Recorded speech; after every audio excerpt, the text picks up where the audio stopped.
जीवन का सत्य। दोस्तों, आज मैं आपको एक ऐसी कहानी सुनाने जा रहा हूं जो हम सभी के जीवन से जुड़ी है। यह कहानी है राहुल की, जो एक सफल सॉफ्टवेयर इंजीनियर था, लेकिन जीवन की दौड़ में कहीं खो गया था। राहुल बचपन से ही एक होनहार छात्र था। आईआईटी से पढ़ाई करने के बाद उसे एक बड़ी मल्टीनेशनल कंपनी में अच्छी नौकरी मिल गई। पैसा, प्रतिष्ठा, सब कुछ था उसके पास, लेकिन फिर भी वह अंदर से खाली महसूस करता था। हर सुबह वह ऑफिस जाता, देर रात तक काम करता और फिर थका हारा घर लौटता।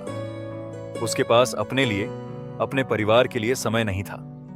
उसकी पत्नी प्रिया और बेटी आरुषि उससे शिकायत करती कि वह उनके लिए समय नहीं निकालता। एक दिन ऑफिस में एक बड़ा प्रोजेक्ट फेल हो गया। राहुल को लगा जैसे उसकी दुनिया ही बिखर गई हो।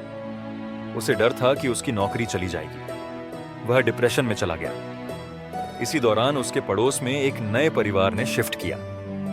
उनमें एक बुजुर्ग थे, शर्मा जी।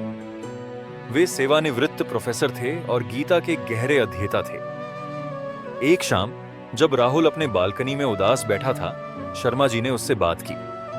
राहुल ने अपनी सारी व्यथा उनके सामने रख दी। शर्मा जी ने मुस्कुराते हुए कहा, बेटा, तुम्हारी समस्या का समाधान श्रीमद् भगवद गीता में है।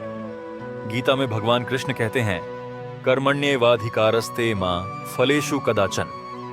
अर्थात हमारा अधिकार सिर्फ कर्म करने तक है, फल की चिंता करना हमारा काम नहीं। राहुल को यह बात समझ में नहीं आई। शर्मा जी ने समझाया, देखो, तुम अपने काम को पूरी ईमानदारी और लगन से करो, लेकिन परिणाम की चिंता छोड़ दो।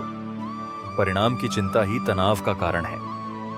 उन्होंने आगे कहा, गीता में एक और महत्वपूर्ण शिक्षा है, योग कर्मसु कौशलम, यानी कुशलता से किया गया कर्म ही योग है।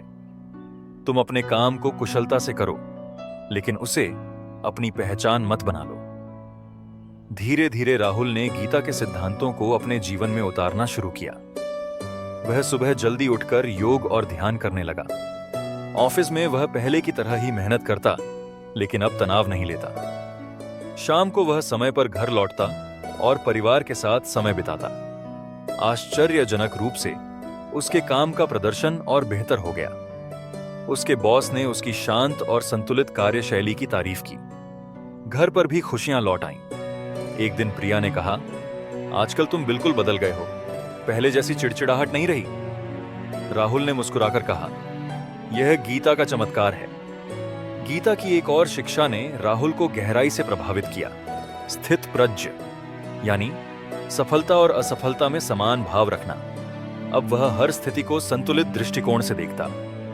दोस्तों, राहुल की कहानी हम सभी को सिखाती है कि जीवन में संतुलन कितना महत्वपूर्ण है। गीता की शिक्षाएं सिर्फ धार्मिक ग्रंथ नहीं हैं, बल्कि जीवन जीने की कला है। आज राहुल न सिर्फ एक सफल प्रोफेशनल है, बल्कि एक खुश इंसान भी है। वह अपने अनुभवों को दूसरों के साथ साझा करता है और उन्हें भी गीता के सिद्धांतों को समझने में मदद करता है। दोस्तों, अगर आपको यह कहानी पसंद आई हो तो इसे लाइक और शेयर करें। चैनल को सब्सक्राइब करें और कमेंट में अपने विचार जरूर लिखें। साथ ही बताएं कि गीता की कौन सी शिक्षा आपको सबसे ज्यादा प्रभावित करती है। याद रखें, जीवन में सफलता का मतलब सिर्फ पैसा और प्रतिष्ठा नहीं है, बल्कि आंतरिक शांति और संतुष्टि भी है। गीता हमें यही सिखाती है। धन्यवाद। कहानी समाप्त।